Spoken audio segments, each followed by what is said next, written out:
બે દિવસ પહેલા કોંગ્રેસ પક્ષે એક મ્યુનિસિપલ કમિશનરને આવેદનપત્ર આપવામાં આવ્યું હતું કે કેકેવી બ્રિજની નીચે જે ગેમ ઝોન છે એ રદ કરો, પણ આજ સુધી કોઈ અમને જવાબ ન મળતા તો આજે કોંગ્રેસ પક્ષે લોકોના જાહેરમાં સૂચનો માંગવામાં આવે છે કે આ બ્રિજ થવો જોઈએ કે ગેમ ઝોન થવો જોઈએ કે ન થવો જોઈએ એ બારામાં, પણ આજ સુધી કોઈ કરવામાં આવ્યું નથી. એટલે આ ગેમ ઝોન રદ થવો જોઈએ. લોકોના સેફટી માટે અમે આ પ્રયત્ન કરી રહ્યા છે. વિકાસના કામમાં કોઈ દી હર હંમેશ કોંગ્રેસે સંપૂર્ણ ટેકો આપ્યો છે. તમે બીજી જગ્યાએ કોઈ ગેમ ઝોન કરો એવી એ આવકારદાયક છે. અમારો આજે વિરોધ એ છે કે લોકોના સૂચન માગી કે ગેમ ઝોન થવો જોઈએ કે નહીં, એનો મોબાઈલ નંબર, એનું નામ, આ પદ્ધતિથી અમે કોંગ્રેસે અહીંયા એક કાર્યક્રમ રાખવામાં આવ્યો છે.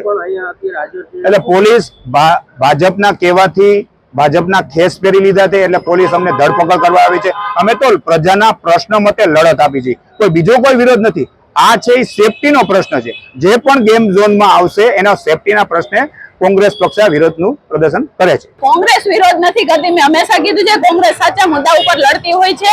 આ જે ગેમ ઝોન બની રહ્યું છે ખરેખર ગેરકાયદેસર જ કહી શકાય. કોઈ દિવસ કોઈ જોયું છે કે બ્રિજ નીચે ગેમ ઝોન બન્યા હોય, તમારી પાસે આટલી બધી ખુલ્લી જગ્યાઓ છે, કેમ એનો ઉપયોગ નથી કરતા?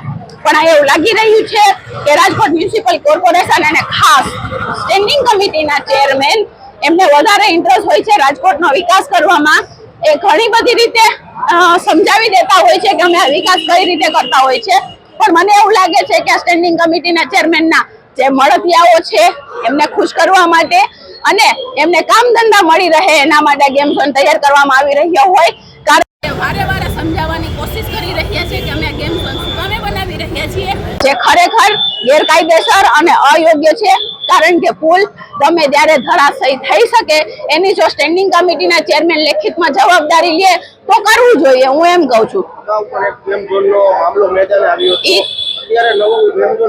ગામના ગેમ ઝોનમાં તમે તાળા માર્યા છે અને જરા પણ સેફ નથી, જરા પણ ક્યાંય લાયબિલિટી નથી સેફટીની, ત્યાં તમે ગેમ ઝોનને પરમિશન આપો છો.